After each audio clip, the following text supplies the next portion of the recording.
Are you serious? Are you serious? What?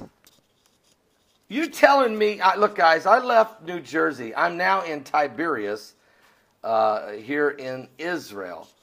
And, okay, so I just get on a plane, come straight here, spend a day visiting some of the holy sites at Caesarea, down by the Mediterranean, went up on Mount Carmel where Elijah called down the fire, went to Megiddo, went to Armageddon, the Valley of Armageddon there at Megiddo, where this was where the confrontation is going to come. I mean, look, while I'm doing all that, I understand that they're burning, America's on fire. America's on fire. Here's what we got going. At Bart Begley's website, the Crusader Journal, demonstrators marching in the cities across the United States to protest against Republican President-elect Donald Trump's surprising presidential election win, blasting his campaign rhetoric about immigration, Muslims, and other groups.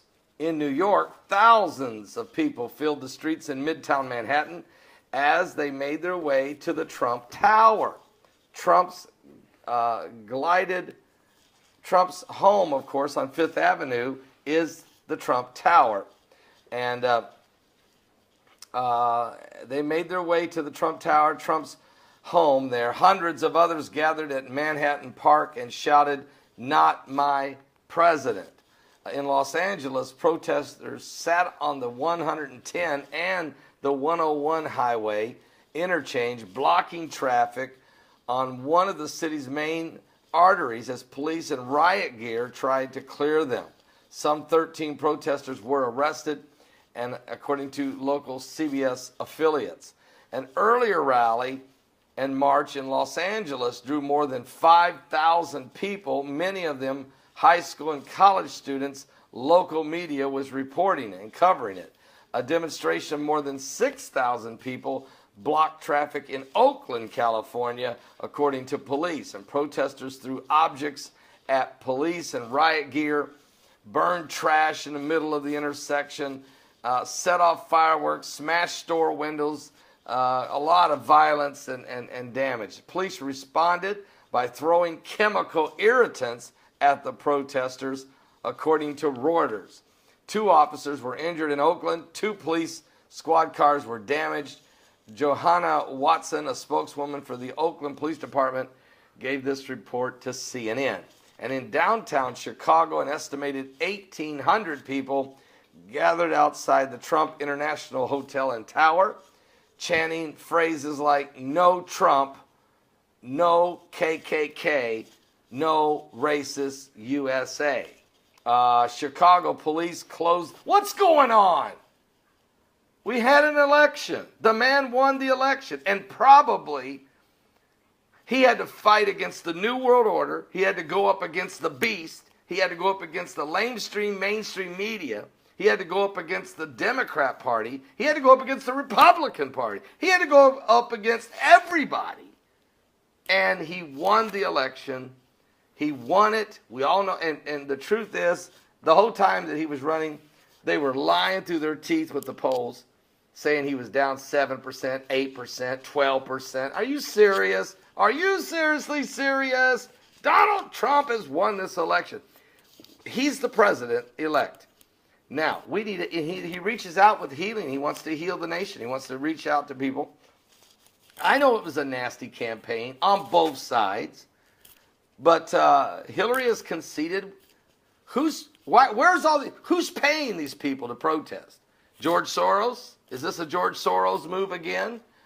In Seattle, even, police had responded to a shooting with multiple victims near the scene of an anti-Trump protest. Police said it was unrelated, though. Protesters railed against Trump's campaign pledge to build a wall along the southern border with Mexico to keep immigrants from entering the United States illegally. Imagine that. Just trying to have law and order. Hundreds also gathered in Philadelphia, in Boston. I guess I got out of Boston just in time. Friday was wonderful. We had a great conference in Boston Friday night.